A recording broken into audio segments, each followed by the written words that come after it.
그의 마음은 항상 청년인데 여전히 남성계에 또 이면웅 기사님 빠지면 남성계가 또 평균 연령이 쫙 올라가서 이면웅 기사님 와야지 평균 연령이 좀 내려가거든요. 그래서 너무 감사하고요. 여러 모양으로 함께해 주셔서 너무 감사합니다. 여러분 가운데 하나님 은혜가 함께하기를 소망합니다. 우리 다시 한번 좀 인사했으면 좋겠습니다. 메리 크리스마스. 네. 예수님은 두 가지 의미입니다. 이미 오신 예수님과 다시 오실 예수님에 대하여서 우리가 항상 기억하시면서 심판 앞에 섰을 때 바로 그 예수님 앞에 그 예수님의 이름으로 우리의 거처가 우리가 어디로 지옥을 향하여 가든 우리가 천국으로 옮겨간 그것을 기억하시면서 여러분 우리가 힘들고 어려울 때 믿음 안에서 살아가는데 정말 고통스럽고 정말 많은 사람들이 죽음이라는 생각을 하게 될 때 여러분을 다시금 살아날 수 있게 하고 여러분을 다시금 여러분을 일으킬 수 있는 그 힘의 에너지가 예수 그리스도였으면 좋겠습니다. 그분 안에 머물고 그분이 계심으로 인하여서 다시 살 소망이 있고 또 그분으로 인하여서 우리 안에 위로와 평강이 있는 그러한 시간이 되었으면 너무 좋겠습니다. 오늘 기도 시간도 찬양 시간도 말씀을 묵상하고 기도하고 찬양을 했는지 잘 모르겠습니다. 제가 말씀드리고자 하는 모든 설교의 그 내용이 찬양 중에도 다 나왔고 오늘 기도하는 그 기도 중에도 다 나왔어요. 그래서 우리 안에 그냥 기도가와 또 찬양을 생각하면서 그냥 쭉 한번 전체적으로 짧게 한번 좀 나눠보고 싶습니다. 오늘 등장하는 많은 제자들이 나오잖아요. 근데 제 안에 동일한 안타까움을 가지게 했어요. 왜냐하면 오늘 등장하는 제자들을 생각해 보면 예수님은 죽음의 권세를 깨고 그리고 장사한 지 사흘 만에 다시 부활하셨고 그리고 그 제자들 앞에 보이셨잖아요. 예수님은 죄의 결과인 죽음을 이기고 승리하셨다라는 거죠. 우리가 지난 주일에 나누었던 것처럼 베드로와 요한은 빈 무덤을 보고 예수님의 시체를 누군가가 훔쳐간 게 아니구나라는 걸 발견했어요. 또한 막달라 마리아는 예수님의 시체에 대하여서 분실된 것이 아님을 알고 그리고 그 예수님에 대해서 눈물 흘리고 있는 어디에 계신지 알 수 없어서 실종되어 버린 그 예수님에 대하여서 눈물 흘리고 있는데 그 예수님이 살아나셔서 그 막달라 마리아에게 최초로 보여주게 되잖아요. 그리고 가서 너가 내가 살아났다라고 좀 전해라라고 얘기해서 막달라 마리아는 달려가서 예수님이 살아났어. 나를 만나 주셨어. 내가 부활하신 예수님을 보았어라고 모든 제자들에게 얘기했단 말이에요. 그러면 부활의 소식을 들은 제자들이 모여서 다음으로 해야 할 말과 행동이 무엇이었을까요? 우리가 한번 생각해 보십시오. 전혀 예측 못한 그런 일들이 일어났고 그들이 기대하고 낙심하고 있었던 그것들이 해결되어졌는데 그들 안에 오늘같이 기쁨이 있고 행복이 있고 그리고 그 안에서부터 역동적인 그러한 감사의 삶들의 고백들이 일어나야 되잖아요. 근데 오늘 본문을 보면 예수님이 이렇게 승리하셨을 때 제자들이 어떤 모습으로 가지고 있었는지를 우리가 보여줍니다. 19절이죠. 이날 곧 안식 후 첫날, 그러니까 예수님이 돌아가시고 그날 제자들이 빈 무덤을 가서 보고 막달라 마리아가 그 새벽에 예수님이 살아나신 부활의 사건을 보고 난 그 저녁, 그러니까 시간이 지나면 12시간 정도 지났겠죠. 그 저녁 때에 제자들이 유대인을 두려워하여 모인 곳의 문을 닫았더니, 지금 제자들이 예수님이 시체를 돌아간 게 아니야, 훔쳐간 게 아니야, 나는 예수님의 부활하신 예수님을 만났어, 내가 봤어, 내가 증인이야 라는 그 소식을 듣고도 그들은 어떻게 하고 있었다라는 거예요. 유대인들이 두려워서 문을 닫고 있었다라는 거예요. 예수님이 다시 살아나셨음을 들었어요. 그리고 그것을 보았어요. 그런데 그들에게는 아무런 변화가 일어나지 않았다라는 거예요. 이것이 우리의 마음을 아프게 하는 거예요. 제자들의 이러한 안타까운 모습이 우리의 모습일 수 있잖아요. 우리가 성도들로서 얼마나 많은 능력을 주었고 우리를 인하여서 하나님께서 어떻게 영광 받으시기를 원하셔서 우리를 택하여 부르셨다라고 얘기하는데 우리는 기도의 능력도 손실되었고 마귀를 대적할 수 있는 능력도 우리 안에서부터 없어지는 그러한 모습으로 살아가고 있는 거예요. 세상 가운데 하나님께서 이 하나님의 나라를 확장하기 위해서 우리에게 하늘과 땅에 온갖 충만한 권능을 주셨다라고 얘기하는데 우리 스스로는 뭐라고 얘기하냐면 우리는 메뚜기 같아라고 얘기하는 거예요. 그래서 어둠 가운데 문을 걸고 그냥 떨고 있는 거예요. 이게 우리의 반응이에요. 왜 그럴까? 왜 그럴까? 그것은 바로 믿음이 우리 안에 실제적으로 다가오지 않는 거예요. 저도 여러분도 예수님이 말씀하신 그 말씀이 믿음으로 반응해서 그 믿음으로 실제로 살아내야 하는데 그 실제가 우리 안에 나타나 있는 증거가 없는 거예요. 그러니까 우리는 말씀은 말씀이고 우리는 허상 가운데 살아가고 있는 거죠. 그러니 힘이 없는 거예요. 힘이. 사랑하는 여러분, 우리가 하나님의 말씀대로 살아가면서 내 안에 증거가 있고 내 안에 그 삶을 통해서 승리하는 그러한 흔적들이 있다면 예수 그리스도의 그 사건의 부활의 사건이 나의 삶에 나타나 있는 흔적이 돼 있다면 우리는 메뚜기 같은 삶을 살아가지 않겠죠. 주님의 말씀도 말의 증언도 빈무덤의 증거도 제자들의 마음에 그렇게 낙심되어지지 않았을 거죠. 그건 동일하게 우리에게도 그러한 모습이었을 거예요. 그런데 예수님이 바로 그러한 실망스러운 제자들을 보면서 예수님이 어떻게 반응하셨느냐라는 거예요. 제자들은 이렇게 실망스럽게 낙심하고 있는 이 반면 예수님은 두려워 떨고 있는 제자들에게 찾아오셨어요. 그리고 19절 하반절에 뭐라고 얘기하나요? 너희에게 평강이 있을지어다. 무슨 말이에요? 두려워하지 마라는 거예요. 두려워하지 마. 그게 그들 안에 주님을 실제로 경험하고 만난 거예요. 그랬더니 그 주님을 실제로 경험하고 만났는데 그들의 심경에 변화가 일어났을까요? 변화가 일어났어요. 20절 하반절에 보니까 뭐예요? 제자들이 주를 보고 기뻐하더라. 기쁨을 잃어버렸던 그들, 낙심과 슬픔 가운데 있던 그들이 그 주님을 발견하고 그 주님의 부활하신 주님을 봄으로 인하여서 두려움이 아니라 기쁨으로 반응했다라고 얘기해요. 그리고 난 후에 그들의 모습은 어떻게 바뀌었을까요? 이게 또 우리 안에 다가오는 메시지예요.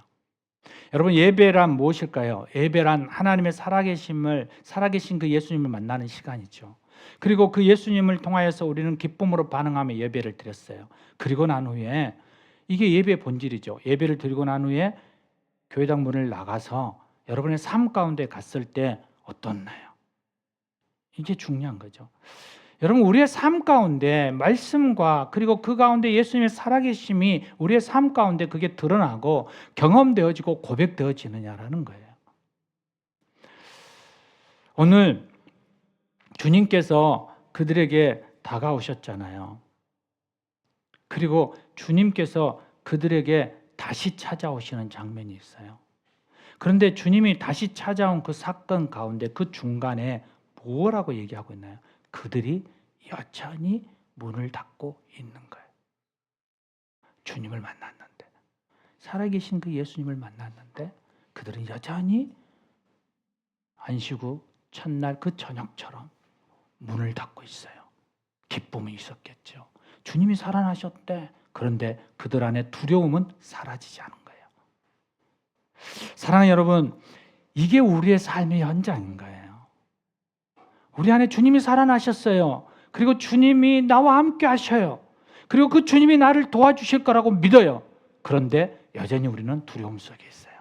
세상 가운데 나아가도 사람을 만나도 환경을 접해도 우리 안에는 여전히 주님이 아닌 두려움이 우리를 언습하고 있는 것이죠. 그래서 주님이 다시 찾아오셨어요. 그리고 그들에게 동일하게 얘기해요. 평강이 있을지어다. 그리고 나서 21절에 이렇게 얘기하죠. 파송의 말씀을 예수께서 또 가라사대 평강이 있을지어다. 아버지께서 나를 보내신 것 같이 나도 너희를 보내니라. 주님은 말씀하세요. 너희에게 평강이 있을 뿐만 아니라 이제 너희가 너희를 세상 가운데 보내겠다라고 얘기해요. 보내겠다라고. 그들 안에 평강을 줄 뿐만 아니라 너희로 세상 가운데 보내겠다라고 얘기해요. 그런데 그들이 세상 가운데 나갈 힘이 있나라는 거예요. 없잖아요. 기쁨은 있어요. 주님이 살아나셨어요. 그리고 그게 실제예요. 그런데 밖으로 나갈 힘은 없어요. 왜냐하면 환경이 여전히 변화가 없이 동일하거든요. 나만 바뀌었거든요. 나만. 그리고 내 안에 힘이 없어요. 그러자 주님이 뭐라고 얘기하시냐면 이 말씀을 마치고 22절에 내가 너희를 보내노라 라고 말씀을 마치고 저희를 향하여 숨을 내쉬며 가라사대 성령을 받으라. 성령을 받으라. 너희가 지금은 두려움에 숨어 있지만 난 너희를 세상 가운데 보낼 거야. 그런데 너희만 보내는 게 아니라 바로 너희를 도울 성령 하나님을 같이 보낼 거야 라고 얘기하는 거예요. 사랑하는 여러분, 그 성령 하나님이 임하시면 이제 그들이 사로잡고 있었던 그 두려움을 뛰어넘을 수 있는 힘과 능력이 그들 안에 주어질 거라고 말씀하고 있는 거예요. 사랑하는 여러분, 여러분의 삶 안에 주님의 살아계심을 믿습니까? 그 주님의 살아계심을 실제로 여러분 안에 경험하시면 세상 가운데 나아갈 때 여러분의 삶은 어떻습니까? 사람들 앞에, 또 여러분의 문제들 앞에, 여러분의 환경들 앞에 여러분은 어떻게 반응하십니까? 나는 여전히 초라하고 두려움 속에 있습니까? 그렇다면 여러분은 지금 그 순간 무엇을 구해야 하냐면 성령 충만함을 구하셔야 됩니다. 내 힘으로는 그것을 이겨낼 수 없지만 주님의 영이 나와 함께 하시면 나는 능히 그것을 이겨낼 수 있기 때문입니다. 사도행전 1장 4절에 너희는 예루살렘을 떠나지 말고 내게서 들은 바 아버지께서 약속하신 것을 기다리라. 아버지가 약속하신 게 뭐냐면 5절에 나와요. 요한은 물로 세례를 베풀었지만 너희는 맨날이 못되어 성령으로 세례를 받으리라. 아버지께서 약속하신 것, 그것을 너희가 기다리고 그리고 그 성령을 받으면 너희가 어떻게 바뀌냐면 8절에 얘기하고 있어요. 오직 성령이 너희에게 임하시면, 오직 성령이 너희에게 임하시면 너희가 권능을 받고 예루살렘과 온 유대와 사마리아 땅 끝까지 이르러 내 증인이 되리라. 무슨 말씀인가요? 내가 너희를 세상 가운데 보내리라라고 말씀하시는 것은 주님이 너희가 그냥 가라고 말하는 게 아니라 성령 안에서 너희가 권능을 받고 그리고 그 권능을 통하여서 너희가 세상 가운데 두려움이 아니라 그들을 개척하고 그들을 변화시키고 그들에게 선포하고 그들 앞에 나아가게 될 거라는 거예요. 성령이 너희에게 임하시면 내가 유대로 만들고 사마리아로 가서 만들고 믿음으로 가게 만들겠다라고 얘기하는 거예요. 사랑하는 여러분, 그렇다면 지금 우리에게 필요한 게 무엇일까요? 예수님일까요? 성령님일까요? 지금 여러분에게 필요한 게 무엇인가요?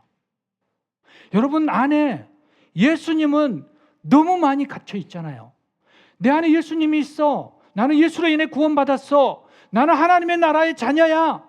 무엇 때문에? 예수님 때문에. 예수님 때문에. 예수님 때문에. 그런데 지금 여러분에게 필요한 게 뭘까요? 이제는 예수님을 뛰어넘어 성령 하나님을 구해야 할 때입니다. 세상 가운데 너무나도 연약해 있는 우리의 모습을 볼 때 우리에게 정말 필요한 분은 우리를 곁에서 도우시고 우리를 위로하시고 우리를 격려하시고 다시금 세우시는 그 성령의 권능인 성령 하나님을 구하며 나아가는 것입니다. 사랑하는 여러분, 오늘 본문 성령 충만한 성도가 추구해야 할 권세를 23절에 얘기해요. 그게 뭐냐면 우리 한번 같이 보실까요? 23절 한번 띄워주실래요? 너무 중요한 말씀이에요. 너희가 네 죄든지 사하면 사하여질 것이요 네 죄든지 그대로 두면 그대로 있으리라. 여러분, 성령 안에서 우리 안에 충만한 삶을 살아가면 여러분 우리 안에 놀라운 한 사건이 일어나는데 제사함의 권세가 있다는 거예요. 그 제사함의 권세는 인위적인 권세가 아니라 뭐예요? 예수님의 이름으로 말미암아 우리에게 주어진 권세라는 거예요. 그러므로 하나님의 백성들이 해야 할 사역의 핵심은 뭐냐면 죄 문제를 다루는 거예요. 그래서 우리가 예배할 때마다 기도해야 할 때마다 죄의 문제를 다루잖아요. 왜냐하면 이 죄의 문제가 구원의 문제와 직결되어지고 그 구원의 문제는 복음을 통한 영생으로 연결되어지기 때문에 그래요. 그래서 근본적인 사명이에요. 요한복음을 쓴 요한의 그 목적, 기록한 목적이 뭐냐면 31절에 나와 있어요. 오직 이것을 기록하면, 요한복음을 기록한 목적이 뭐냐면 너희로 예수께서 하나님의 아들 그리스도이심을 믿게 하시고 그 예수가 그리스도인 하나님의 구원자이심을 믿게 하고 너희로 믿고 그 이름을 힘입어서 무엇을? 생명을 얻게 하려 함이라. 구원을 얻게 하려 함이라고 있는 거예요. 영생을 얻어 그리스도인이 되게 하겠다는 거예요. 그런데 왜 우리를 통하여 예수 그리스도 안에서 영생을 얻게 하겠느냐라고 했을 때 오늘 본문이 말하는 거예요. 너희로 세상 가운데 내보내기 위해서. 세상 가운데 복음 전도를 위해서 너희에게 그 일을 맡겼다라고 얘기해요. 사랑하는 여러분, 우리 안에 하나님이 말씀하시는 이 말씀 앞에 반응하기를 원합니다. 그리고 이제는 예수 안에만 머물러 있지 말고 그 예수 안에서만 연약한 모습으로 위로받고 그 안에서 안주하고 있지 말고 이제는 그 예수의 틀을 넘어서 성령 하나님 안에서 권능받은 그 권능이 있는 그리스도인으로 다시 세워지기를 소망합니다. 그 일을 위해서 주님이 이제 오실 뿐만 아니라 앞으로 다시 오신다라는 거예요. 주님이 오신 것은 우리를 사랑해서 구원하기 위해서 오셨고 이제 다시 오실 예수님은 우리에게 무엇을 말씀하시냐면 너 그렇게 어떻게 살았어? 그래 너 예수를 믿고 구원을 받아서 그래서 어떻게 살았는데? 사랑하는 태영아 이제는 나하고 계산 좀 하자라고 말하기 위해서 오신대요. 그러면 우리가 이 공동체 안에서 또 이 삶을 살아가는 데 있어서 여러분 어떻게 살아가시기를 원하십니까? 여러분 안에 성령 충만함 가운데 이 세상을 변혁시키고 그 안에서 믿음의 자의 자리에서 든든히 서서 그 예수님을 다시금 바라보고 믿음으로 나아가는 그래서 구원의 놀라운 일들을 이루어내는 저와 여러분 되시기를 주의 이름으로 축원합니다. 우리 함께 기도하며 나아가겠습니다. 하나님은 우리에게 성령 하나님을 보내주시겠다고 약속하셨습니다. 그리고 그 성령 하나님이 이제는 우리를 도우시고 우리를 통하여서 하나님의 나라를 세워가실 거라고 말씀하십니다. 이제는 너 혼자가 아니야. 내가 너희를 세상 가운데 보내는데 하늘의 권세를 가진 성령 하나님이 너희와 함께 하실 거야. 이제는 담대하게 나아가 변화의 물결, 승리의 물결, 세상을 개혁하는 그 자리에 서기를 원해 라고 말씀하십니다. 하나님 내게 성령을 주시옵소서. 성령 충만함을 부어주십시오. 그래서 하나님의 나라를 이루어가는 그래서 다시 오실 그 예수님을 기쁨으로 맞이하는 그러한 삶을 살아내게 주시옵소서. 오늘 이 마음 가지고 함께 말씀을 생각하시면서 기도하시겠습니다. 오 주님 그렇습니다. 우리 안에 하나님의 마음을 주시고 이제는 아버지 하나님의 낙심하고 좌절하는 그런 모습이 아니라 성령 안에서 세상 가운데 나아갈 수 있게 하여 주시옵소서.